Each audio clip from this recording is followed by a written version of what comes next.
Junio 26, el reino del miedo. Hoy, junio 26, es el día contra la tortura. Por trágica ironía, la dictadura militar del Uruguay nació al día siguiente, en 1973, y convirtió al país entero en una gran cámara de tortura. Los suplicios servían poco o nada para obtener información, pero eran muy útiles para sembrar el miedo, y el miedo obligó a los uruguayos a vivir callando o mintiendo. En el exilio recibí algunas cartas anónimas.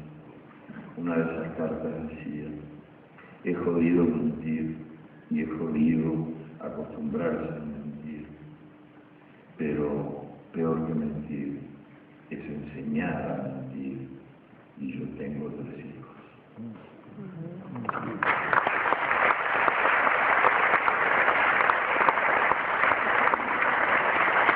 Agosto 30, día de los desaparecidos.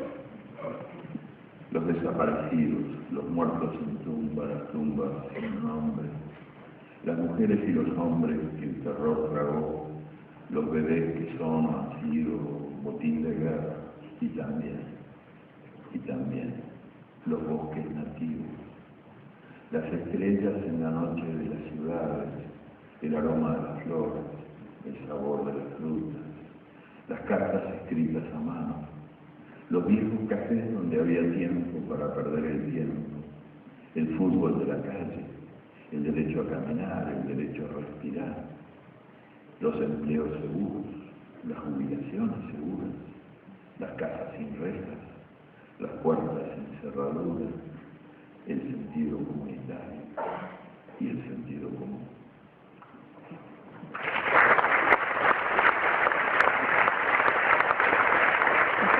Febrero 16, el Plan Cóndor. Macarena Gelman fue una de las muchas víctimas del Plan Cóndor, que así se llamó el mercado común del terror articulado por las dictaduras militares sudamericanas. La madre de Macarena estaba embarazada de ella cuando los militares argentinos la enviaron al Uruguay por algún intercambio de favores. La dictadura uruguaya se hizo cargo del parto, mató a la madre y regaló a la hija a un jefe policial. Ahora Macarena no consigue recordar una sola noche de paz en toda su infancia.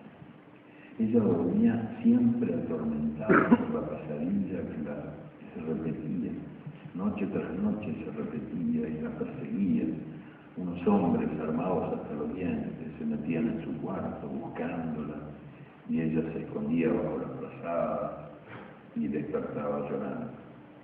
Macarena no entendía esa pesadilla inexplicable hasta que conoció años después la verdadera historia de su vida y supo quién había sido su madre, de la que nada sabía, una militante del movimiento estudiantil argentino, perseguida por la cacería militar que por fin la había atrapado y la había enviado a la muerte. Y recién entonces, ya crecida, ya mujer, Macarena descubrió que allá en la infancia ella había soñado los pánicos de su madre, que en el vientre la estaba modelando mientras huía de esos hombres armados hasta los dientes.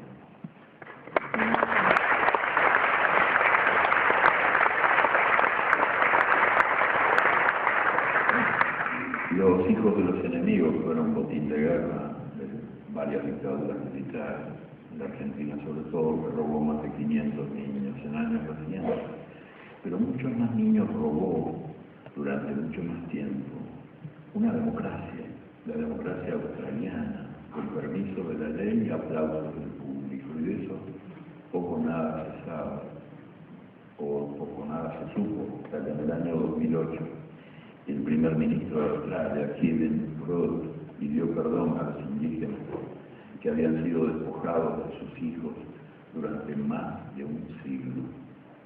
O sea, Sus hijos habían sido distribuidos entre las familias blancas para salvarlos de la delincuencia y para civilizarlos y alejarlos de las costumbres salvajes, para blanquear a los negros, se decía. Y otros niños robados, hubo otros niños robados en otros lugares del mundo, como este lugar donde estoy leyendo los textos. El marxismo es la máxima forma de la patología mental, había sentenciado el coronel Antonio Vallejo Nájera, psiquiatra supremo en la España del generalísimo Francisco Franco. Él había estudiado en las cárceles a las madres republicanas y había comprobado que tenían instintos criminales para defender la pureza de la raza ibérica amenazada por la degeneración marxista y la criminalidad materna. Miles de niños recién nacidos o de muy corta edad, hijos de padres republicanos, fueron secuestrados y arrojados a los brazos de las familias devotas de la cruz y de la espada. ¿Quiénes fueron esos niños? ¿Quiénes son tantos años después? Poco o nada se sabe. La dictadura franquista inventó documentos falsos que les borraron las huellas y dictó orden de olvidar. Robó los niños y también robó la memoria. Y no solo la memoria, porque por herencia del franquismo fue también robada una patria, la patria saharaui regalada a Marruecos, y es oportuno el momento para recomendarles que vean una estupenda película producida por Javier Bardem que se llama Hijos de las Nubes.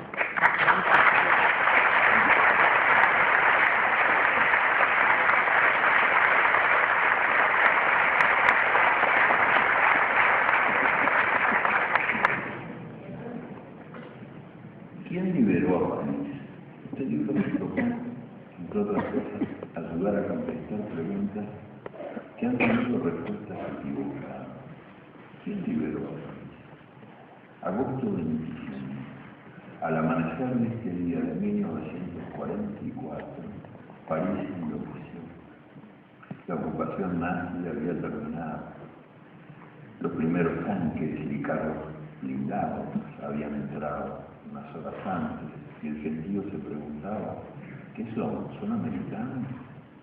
Pero los nombres de esos tanques y esos blindados, torpemente escritos con pintura blanca, decían Guadalajara, Ebro, Teruel, Brunete, Madrid, Don Quijote, Durruti.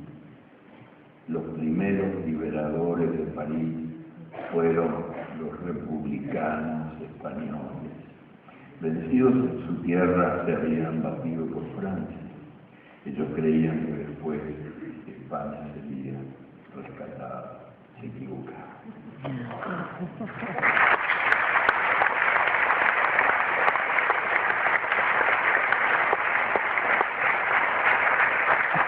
Julio 21, el otro astronauta, también para contestar otra pregunta, ¿quién conquistó la Luna?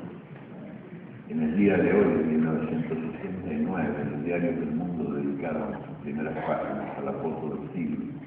Los astronautas que habían caminado por la Luna a paso de ojo, habían marcado en la Luna las primeras huellas humanas.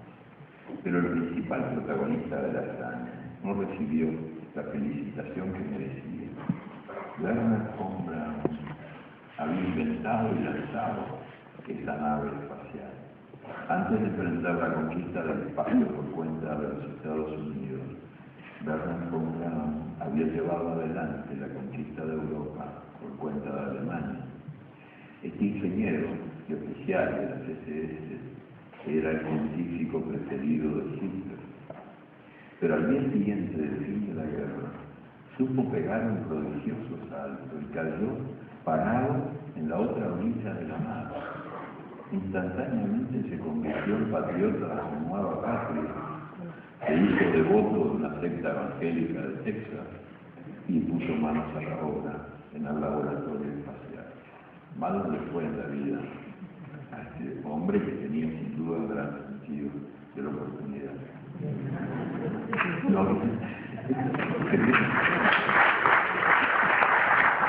Noviembre 1. Cuidado con los bichos. A propósito de la ciencia y del sentido común, cuidado con los bichos. En 1986, la peste de las vacas locas golpeó a los británicos y más de 2 millones de vacas sospechosas de contagiosa demencia fueron castigadas con la pena capital. En 1997, la gripe del pollo, difundida desde Hong Kong, sembró el pánico y condenó a 1,5 millones de aves a la muerte precoz. Y en el año 2009 estalló en México y en Estados Unidos la gripe porcina. Y desde el planeta entero tuvo que enmascararse contra la peste y millones de cerdos, millones, no se sabe cuántos, fueron sacrificados por toser o por estornudar. ¿Quién tiene la culpa de las pestes humanas? Los animales. Así de simple. En cambio, están libres de toda sospecha los gigantes del agronegocio mundial, esos aprendices de brujos que convierten los alimentos en bombas químicas de alta peligrosidad.